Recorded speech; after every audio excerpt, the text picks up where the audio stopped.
Well, turning now to President Biden, all eyes are on him as he leads the NATO summit in Washington.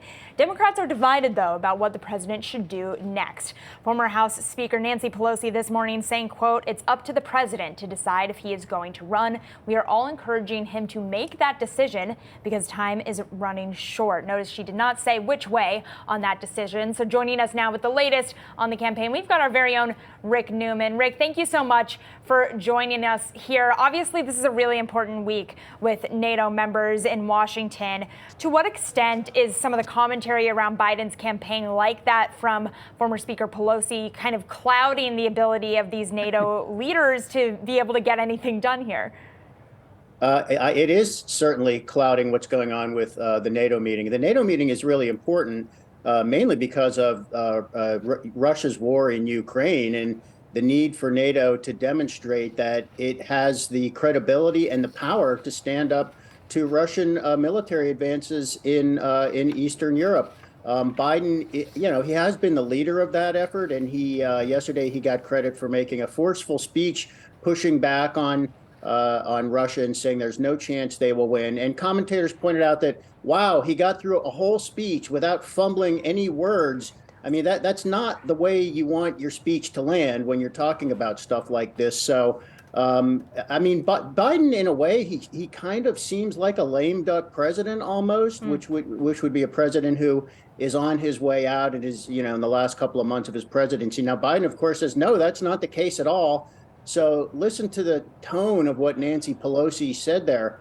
What everybody has been watching for has been what a few of the key sort of kingmaker Democrats are going to say about Biden's predicament. And Nancy Pelosi is one of those crucial Democrats. And she is now kind of saying maybe Biden should think about stepping back. I mean, she said Biden needs to decide. Biden would say, I've already decided. I'm in this race. That's what he keeps telling everybody. And Nancy Pelosi now today says, well, he needs to think this through and tell us what he decides, as if, well, maybe he hasn't really made up his mind. I mean, the Democrats have a couple of weeks to get this straightened out. But by the time we get into late August, when their convention is, and for sure September, when the election is going to be in the final stretches, Democrats need to have a candidate. They are all behind and put all this drama about whether Biden should be in or not behind them. We'll see if that happens.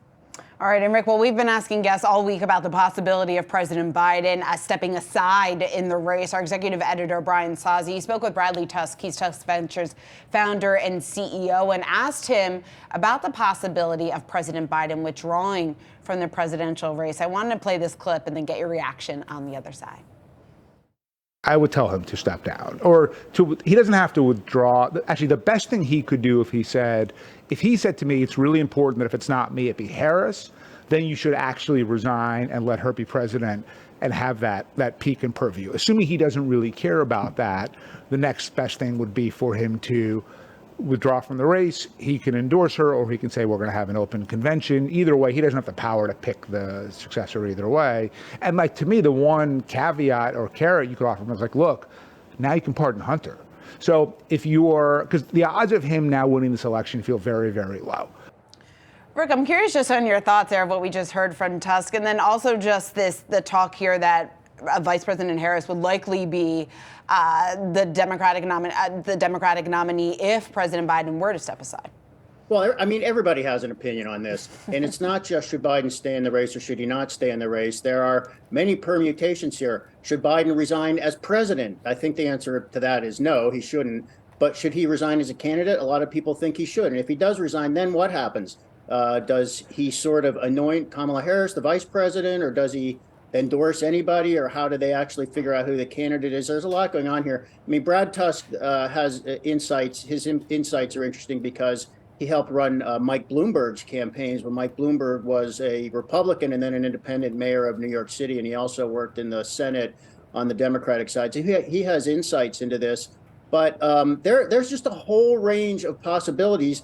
And what we've been seeing since that horrible debate by Biden on June 27 is the Democrats are not coalescing on any one of these options. So, the story 2 days ago or 1 day ago was that Biden seemed to be kind of bouncing back. He has beaten back a lot of these calls for him to drop out, and then people like AOC, the squad member in the House, she said, I'm with Biden. So it seemed like he was getting a little more support. But now, as we just discussed, Nancy Pelosi comes on TV and says, well, maybe basically says, I'm paraphrasing, maybe he needs to think about dropping out.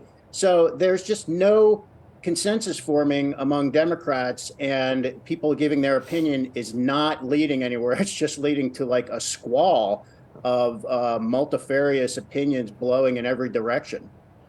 All right, Rick, always great to get your insight. Thanks so much for hopping on with us again. Bye, guys.